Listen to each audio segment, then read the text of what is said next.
I'm David Bushek. I'm an associate professor of marine and coastal sciences, and I'm also the director of the Haskin Shellfish Research Lab where we are now. My own research typically involves shellfish ecology and parasitology. I do a lot of different things with a number of different species, but my primary focus has been on oysters, which is the central focus of this laboratory historically. There's a long history at this lab of doing research on oysters dating way back to 1888 when Julius Nelson was a state biologist for New Jersey and a professor of zoology at Rutgers. So I run the shellfish histopathology program here at the Haskin Shellfish Research Lab. I have a number of different research projects going on. The biggest one we have right now is an NSF project, part of the Ecology of Infectious Diseases, where we're trying to understand processes that control transmission dynamics from a genetics perspective, from an ecological perspective, and from a modeling perspective. So if we can develop models, just like we have models that explain the weather, if we can develop a model that explains how diseases respond to those sorts of things, then hopefully we can manage the populations better. So one reason that we're really fascinated with shellfish is shellfish have a lot of important roles in both in the environment and for economically. So environmentally, oysters, for instance, form reefs. And everybody knows about coral reefs and how diverse they are and all the colorful fish and everything that's there. Oyster reefs, and our outreach person, Lisa Calvo, really describes this best. She says, think of them as a black and white reef. So instead of all the colorful fish, all these organisms are still around there. They just don't have all those bright colors on them, but they're still being really important in the environment in terms of adding habitat and supporting all these other individuals there.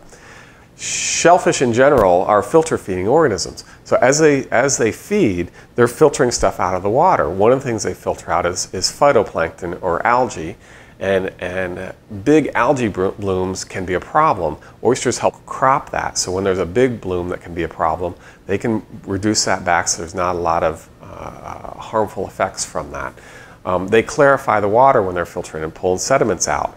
That allows light to penetrate down to the bottom, which allows other organisms, plants, to grow on the bottom that are otherwise the light is occluded and they can't photosynthesize because there's no light. So they help with that. So they have all these other effects on the environment that are good. Economically, people like to eat shellfish. Every time I go somewhere and talk, I ask who's eaten oysters or clams or mussels or whatever, and you know, half or more of the audience will raise their hands. They're delicious. In fact, in New Jersey, a lot of people don't know this, but shellfish are the dominant fishery. Scallops, in fact, are by dollar value the most valuable fishery in the United States right now. A lot of people don't understand that or know that. Clams are one of the largest fisheries in terms of pounds of organisms that are landed, and we have researchers here that are working on both those fisheries. Research in shell fisheries is really important because of all these economic and ecological values that these fisheries provide.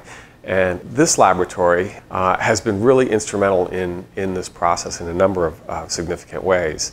Probably the first way is in the 50s, there was a big crash in the oyster industry. All of a sudden all these oysters were dying, and it was this lab that discovered that it was a disease called MSX that did that. And Hal Haskin, whom this lab is now named after, identified MSX and started breeding disease-resistant oysters. Those are the oysters that are used up and down the coast now in aquaculture. This lab has also been instrumental in developing aquaculture methods, in developing methods to manage wild fisheries. The Delaware Bay oyster fishery, which is shown on these maps behind me that we help manage as well, is the only shell fishery that's been declared sustainable by an independent review panel in terms of the way that it's managed. So as we move forward, there's a couple of big areas of research. We now have incredible power with molecular genetics. Dr. Shiming Guo, our geneticist, recently published in Nature the entire genome of the oyster.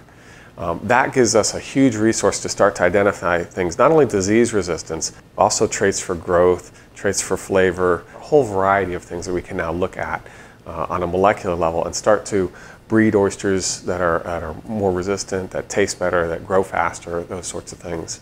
From a population dynamics method, the computer technology that's out there and available now is really dramatically changing our ability to manage wild fisheries, to understand population dynamics, understand disease dynamics, and those sorts of things. And we're looking at how these populations are responding to climate change.